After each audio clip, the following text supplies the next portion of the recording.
Hello, this is Steve, and since it's hello, this is Steve, and since it's turned winter again here in the middle of March in southern Illinois, it's had a high of 30 degrees. I guess I'd better add Fahrenheit since so many other countries see this. So I'm recording from my study here at our house in Troy, Illinois.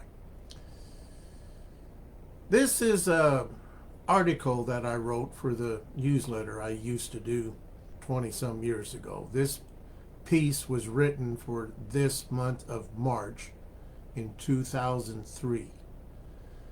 Other than updating a couple things to affect reading it today and written 20 years ago, it is unchanged and just as pertinent. In one sense, this story is not personal.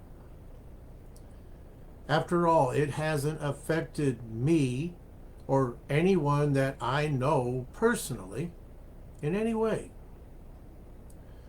But in another sense, it is very personal to each of us.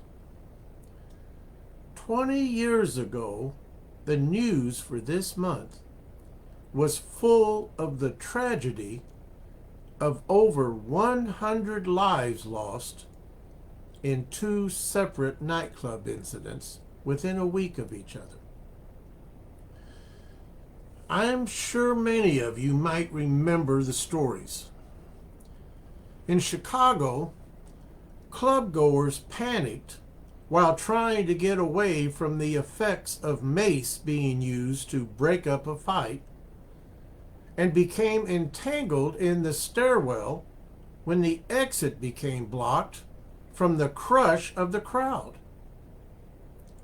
Rescuers had to enter from other exits and pull the people away from the top to get to those beneath. 20-some people were crushed to death and many more injured. Later that same week, an unapproved pyrotechnic device started a blaze in a Rhode Island club where almost 100 died trying to get out the same doorway they entered. Aside from the needless loss of life, why does any of this bother me? Because it has all happened before. In 1940, 198 people died in a fire in a dance hall in Natchez, Mississippi. 2 years later, 492 were burned to death in the Coconut Club in Boston. 1977 saw 165 die in a club in Kentucky. 1990, 87 dead, New York City. 1928, 40 dead, West Plains, Missouri. The list goes on and on. My point is this. In each of these instances, lessons were learned and changes made. Exit lights were installed, codes written and enforced, and the public made aware to be aware. And still these things happen. Why? Because we either forget or we fail to teach the next generation. In the December 2002 issue of Reader's Digest, an article written by David McCullough describes how we Americans, at least, are losing our identity and our history. He tells of An undergrad telling him after a lecture how she never realized that the original 13 colonies were all on the eastern seaboard. How a recent survey at colleges and universities showed that most of those surveyed believed Ulysses S. Grant to be the American general at Yorktown.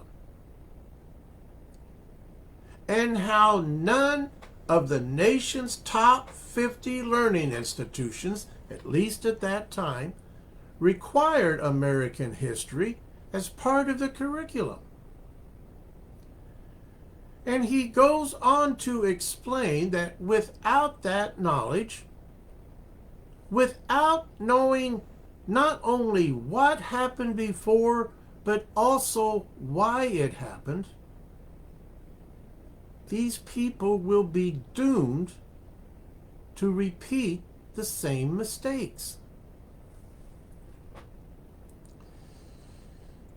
I have noted on numerous occasions how each generation learns from the one before and builds on that knowledge. But if we ignore the lessons of the past, then we must forsooth repeat them. The same exact idea holds true for our religious beliefs and truths. How many crazy ideas have you heard people speak that were purported to be spiritual? I recall how one of the youth in our group I used to co-sponsor,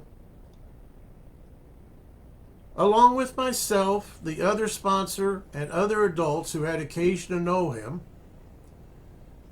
had to deal with the tragic death of a young man who had been a part of our last 2 mission trips. He had apparently fallen into a cult that told him that the only way to be really close to God was through death. And his personal knowledge of the Bible and the teachings within were not yet complete enough to show him the truth that was there.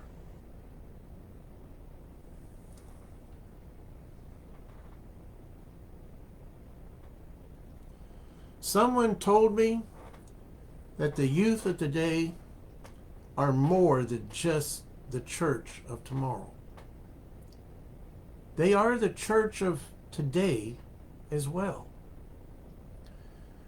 That is a very true and powerful statement. So it stands to reason that if the bride of Christ, the church, is to survive, it will do so through the youth of today and tomorrow. But it will only survive if we can pass on the truths that Jesus gave us 2,000 odd years ago. A story that will never age. A story that will have the same impact 1,000 years from now as it does today. And as it did when Jesus himself walked the roads and countryside of Galilee and Jerusalem. And yet, here we are, all prone to feel so superior, so much more intelligent than our predecessors, that we fail to accept any of the teachings they offer us. And that is a very dangerous mistake. That is why these news stories and others like them bother nay, scare me. They are such blatant proof that we haven't learned anything. The Old Testament records over and over how God's chosen people would forget their past and wander away from Him until He decided to remind them, usually in a very strong way. And unless we are very careful and become more assiduous in passing on the lessons and words of Jesus, then the very same thing could happen here. The proof is in the headlines. Let all of God's people say, amen.